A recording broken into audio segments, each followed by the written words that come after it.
ಪ್ರತಿಯೊಬ್ಬರು ಸಿಗ್ಬೇಕು ಅನ್ನೋದು ನಮ್ಮ ಅಭಿಪ್ರಾಯ. ತುಂಬ ಥ್ಯಾಂಕ್ ಯು.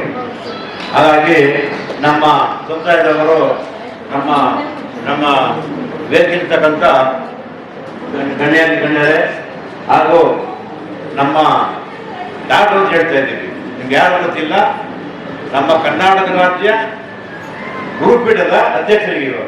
ಇನ್ಯಾರು ಡಾಕ್ಟರ್ ಬದಲಾಗಿ ಗುರುಪೀಠದ ಅಧ್ಯಕ್ಷರು ಅನ್ನೋದು ನನಗೆ ತುಂಬ ಸಂತೋಷ ಅನ್ನಿಸ್ತದೆ. ಇವರು ಗುರುಪೀಠದ ಅಧ್ಯಕ್ಷರು. ಗುರುಪೀಠದಲ್ಲಿ ಅಂದರೆ ನಮಗೆ ಹಿಂದಿನ ಅಧ್ಯಕ್ಷರು ಅಧ್ಯಕ್ಷರು ಯಾರು ರುದ್ರಪ್ಪನವರು ಅಂತ ಅವರು ಇದ್ದಾಗ ಅವ್ರ ಸ್ವಂತ ಅಂತಕ್ಕಂಥಾಗಿತ್ತು, ಏನು ಅಭಿವೃದ್ಧಿ ಮಾಡಲಿಲ್ಲ.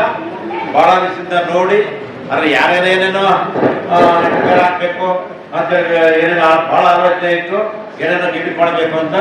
ಅದಕ್ಕೆ ಇವ್ರು ಸೆಂಟ್ರಲ್ ಬಂದು ಅದು ಮಂಗಳ ಆಡಿದ್ದಾರೆ. ಆದರೆ ನಂಬರ್ 1 ಇಡೀ ಕರ್ನಾಟಕದಲ್ಲಿನೇ ಆ ಥರ ಗುರುಪೀಠ ನನ್ನ ಮಾಡ್ತಾ ಇದ್ದಾರೆ. ಒಳ್ಳೆ ಕಾರ್ಯಕ್ರಮ ಆಗ್ತವೆ, ಒಳ್ಳೆ ವಿದ್ಯಾರ್ಥಿಗಳಿಗೆ ತುಂಬ ಅನುಕೂಲ ಆಗ್ತದೆ. ಇನ್ನ ಮೇಲೆ ಇವರು ಗುರುಪೀಠದ ಅಧ್ಯಕ್ಷರು ಅಂತೇಳಿ ನಾನು ಇವತ್ತು ಘೋಷಣೆ ಮಾಡ್ತಾ ಇದ್ದೀನಿ. ಹಾಗಾಗಿ ಎಲ್ಲ ನಮ್ಮ ಸ್ನೇಹಿತರು ಈ ರಾಮನಗರದ ಸಂಘದ ಅಧ್ಯಕ್ಷರು, ಉಪಾಧ್ಯಕ್ಷರು ಎಲ್ಲ ಇದ್ದೀವಿ. ತಾವು ನೋಡಿ, ನಾನು ಹೆಣ್ಮಕ್ಳ ಸಂಘದ ಅಧ್ಯಕ್ಷ ಅಂದರೆ ಸುಮಾರು 25 ವರ್ಷದಿಂದ ನಾನೇ ಅಧ್ಯಕ್ಷ. ಅಲ್ಲಿ ನಾನು ರಾಜಕಾರಣದಲ್ಲಿಲ್ಲ ಗೊತ್ತಿದೆ. ಇವರು ಕೂಡ ಒಂದು ಅಪ್ಲಿಕೇಶನ್ ಆಗಿ ಎಲೆಕ್ಷನ್ನಲ್ಲಿ ಭಾಳ ಕುಸ್ತಿ ಅದಕ್ಕೆ ನಾನು ಎಲ್ಲಿ ನಿಂತ್ಕೊಂಡು ಮಂದಿ ಇವ್ರನ್ನ ಫೇಸ್ ಮಾಡ್ತಾ ಇದ್ದೀನಿ. ನಾನು ಎಲೆಕ್ಷನಲ್ಲಿ ಕೂಡ ಬಂದಿದ್ದೀನಿ. ನಾನು ಎಲೆಕ್ಷನ್ ಬಂದಿದ್ದೆ. ನಾನು ಚನ್ನಪಟ್ಟಣಕ್ಕೆ ಬಂದು ಎಲ್ಲಾನು ಸೇರಿಸಿ ಅದು ಮುಂದೆ ಏನಾಯ್ತು ಹೇಳೋದು ಬೇಡ. ಇವ್ರು ಗೊತ್ತಿವರಿಗೆ ಏನಾಯ್ತು ಅಂತ ಹೇಳೋದು ಬೇಡ. ಭಾಳ ಒಳ್ಳೇದಾಯಿತು. ನಾವು ಎಲೆಕ್ಷನ್ ಎಲ್ಲ ಬಂದಿದ್ವಿ. ಇವರು ಕರ್ನಾಟಕ ರಾಜ್ಯ ಬಡವರ ಸಂಘದ 3ನೇ ಎಲೆಕ್ಷನ್ನಲ್ಲಿ ಉತ್ತೀರ್ಣರಾಗಿ ಸಂಘಟನಾ ಕಾರ್ಯದರ್ಶಿ ಇವರು ಚಿಕ್ಕರಾಜು ಅಂತ ಹೇಳಿ ಇವರು ಬಹಳ ಇಡೀ ಕರ್ನಾಟಕ ಸುತ್ತಿದ್ದಾರೆ. ಇವರು ಚನ್ನಪಟ್ಟಣದಲ್ಲಿ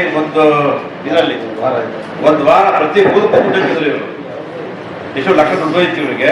ಇವ್ರನ್ನ ಟೀಮ್ ಮಾಡಿ, ನಮ್ದೇ ಟೀಮ್ ಇದೆ, ನಮ್ಮ MLA ನೆಮ್ಮದಿ ಶ್ರೀನಿವಾಸ್ ಅವರು, ಅವರೇ ಸ್ವಂತ ಕಟ್ಟಿಗೆ 2 ಕೋಟಿ ಖರ್ಚು ಮಾಡಲ್ಲ ಅವರು ಎಲೆಕ್ಷನ್ನಲ್ಲಿ. ಭಾಳ ಅದೇನು ಮಾಡ್ಬೇಕು ಅದೆಲ್ಲ ನಾವು ಹೇಳೋಕ್ಕಾಗಲ್ಲ. ಭಾಳ ಕಷ್ಟವಾಗಿದ್ದಾರೆ ನಮಗೆ ಶ್ರೀನಿವಾಸ್ ಅವರು. ಆಮೇಲೆ ರಾಮಲಿಂಗ ರೆಡ್ಡಿ ಅವರಿಗೆ ಉಸ್ತುವಾರಿ ಕೊಟ್ಟಿದ್ರು. ಅವ್ರಿಗೆ ಅವ್ರಿಗೆ ಜಾಸ್ತಿ ಬರ್ತಾ ಇಲ್ಲ. ಈಗ ಬಾಲಕೃಷ್ಣ ಅವ್ರಿಗೆ ವಹಿಸಿದ್ದಾರೆ. ಹೇಳ್ತೀನಿ ಕೇಳಿ, ನೀವು ಈ ತಾಲೂಕು ಇಡೀ ಜಿಲ್ಲೆಯ MLA ಯಕ್ಪಾಲ್ ಅವರು ಭಾಳ ಬೇಕಾದವರು. ನಮಗೆ ನಿಮಗೂ ಭಾಳ ಬೇಕಾದಂಥದ್ದು ಇರ್ಬೋದು. ಆ ಜಾತಿ ಈ ಜಾತಿ ನಮ್ಮ ಯಕ್ಪಾಲ್ ಅಂತ ಇರ್ತವ. ನೀವು ಫಸ್ಟ್ ಜಾಗನ ಗುರುತಿಸಿ. ನಮ್ಮ ಹತ್ರ ಹೇಳ್ತಾ ಇದ್ದೀನಿ. ಯಾಕೆ ಹೇಳ್ತೀನಿ ಅಂದರೆ, ನವೆಂಬರ್ 18, 24 ಜನ್ಮಾಂಗಕ್ಕೆ 25 ವರ್ಷ ನಾನು ಸಾಧನೆ ಮಾಡ್ತೇವೆ. ಮೊನ್ನೆ ಗವಿಗಡೆ 3 ವರ್ಷ ಸಾಧನೆ ಮಾಡಿ 3 ವರ್ಷ ನಾವಿಬ್ಬರೇ ಯಾರು ಬರ್ತಿಲ್ಲ. ನಾವು ಯಾರು ಕೇಳಿಲ್ಲ. ನಾವು ಫಸ್ಟು MLA ನೆಟ್ರು, ಆಮೇಲೆ ತಹಸೀಲ್ದಾರ್ ಪದ್ಧತಿ, ಆಮೇಲೆ ಸರ್ವೇವರು ಜಾಗ ಕೊಡ್ಬೇಕು. ನೀವು ಈ ಜಾಗದ ನೋಡಿ ರೆವಿನ್ಯೂ ಇನ್ಸ್ಪೆಕ್ಟರ್ನ ಸೆಕ್ರೆಟರಿನ ಕನೆಕ್ಟ್ ಮಾಡಿ ಜಾಗ ಗುರ್ತಿಸ್ಬೇಕು. ನೀವು ಜಾಗ ಗುರ್ತಿಸಿ MLAನ ಕನೆಕ್ಟ್ ಮಾಡಬೇಕು. ಅವ್ರು ನೆಟ್ರು ಅದೇ ಆಧಾರ. ಹೇಳ್ತೀನಿ ಕೇಳಿ, ಪಾಪ ಇವರು ನಮ್ಮ ಡಾಕ್ಟ್ರಿ ಅವರು ಗೊತ್ತಲ್ಲ, ಇಡೀ ರಾಜ್ಯನೇ ನೋಡ್ತಾ ಇರ್ತಾರೆ. ಅವ್ರು ಇಷ್ಟು ನಾನು ನಾವೇನು ಭಾಷೆ ಕೇಳಿದೆ, ಇಷ್ಟು ವರ್ಷಿದ್ದೀರ ಬರನ್ನ ಭಾಳ ವಹಿಸಿದ್ದೀರಿ. ಯಾಕೆ ನಾನು ರಾಜಕಾರಣದಲ್ಲಿ 20-25 ವರ್ಷ ಕೆಲಸ ಮಾಡಿದಂಥವ್ರು. ನಾವು 25-30 ವರ್ಷದಿಂದ ಕೆಲಸ ಮಾಡಿದಂಥವ್ರು. ನಾವೆಲ್ಲ ಸಂಬಂಧಿಕರು. ಹಾಗಾಗಿ ನೀವು 20 ರೂಪಾಯಿ ಇಟ್ಕೊಂಡು ಲೆಟರ್ ತಗೋಬೇಕು. ಜಾಗ ಪುಸ್ತಕ ಬಂದು ಆಮೇಲೆ ಅವ್ರು ಕರ್ಕೊಂಡು ಬಂದು ಇಂಥ ಸರ್ವೆ ನಂಬರ್ ಜಾಗ ಇದೆ, ಲೆಟರ್ ತಗೊಳ್ಳಿ. ಅಲ್ಲಿಂದ ತಹಸೀಲ್ದಾರ್ ಅವರೇ ಎಲ್ಲ ಮಾಡಬೇಕು. ಸರ್ವೇಗಳು ಸುಮ್ಮನೆ ಮಾಡೋದು. ಅವರು ಭಾಳ ಹೇಳ್ತಾರೆ. ಸರ್ವೆ ಆದ್ಮೇಲೆ ತಹಸೀಲ್ದಾರ್ ಆದಮೇಲೆ AC ಹೋಗುತ್ತೆ.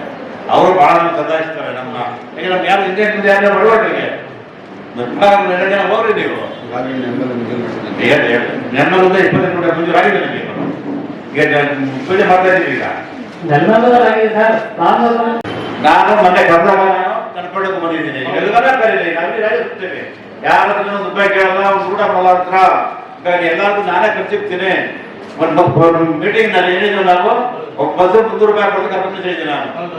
ಹೌದಲ್ಲ, ಗಾಡಿ ಕೊಡ್ತೀನಿ, ಜನ ಸೇರಿಸಿ MLA ಕೊಡ್ತಾನ. ನಾವು ನಮ್ಮ ಸಮುದಾಯ ತಗೊಳ್ಳೋ ಅಂತ ನಾವು ವ್ಯವಸ್ಥೆ ಮಾಡಿದ್ವಿ. ಯಾವ್ದಾದ್ರು ಹೋಟೆಲ್ ಮೀಟಿಂಗ್ ಮಾಡಿ ಒಂದು 300 ಜನಕ್ಕೆ ಸೇರಿಸಿ ಒಂದು ಜನಕ್ಕೆ ಒಬ್ಬೊಬ್ಬರಿಗೆ 300 ರೂಪಾಯಿ ಕೊಡೋಣ ಹೇಳ್ತೀರಾ ನೀವು? ಅಥವಾ ಡಾಕ್ಟರ್ ದ್ವೈತ ಕಟ್ಕೊಳ್ಳೋದವ್ರು ನಾವ್ಯಾರು ಕೇಳುವಂಥವ್ರಲ್ಲ. ಹಾಗಾಗಿ ಮಾಡಿ, ನಾನು ಬರ್ತೀನಿ. ಒಳ್ಳೆ ಮಾಡಿದ್ರಲ್ಲ ನಂಜೇನೆ ಅಲ್ಲಿ ಇವರು ಕರೆನ್ಸಿ ಮಾಡಿದ್ದೀವಿ ಇವಾಗ ಇವರು ಅಧ್ಯಕ್ಷ ಮಾಡಿದ್ದೀವಿ ಇಲ್ಲಿ. ಯಾವಾಗ ಫೋನ್ ಮಾಡ್ತೀನಿ ನಾನು ಫೋನ್ ಅಟೆಂಡ್ ಮಾಡ್ತೀನಿ, ಬರಲಿ ಕರಿತೀನಿ.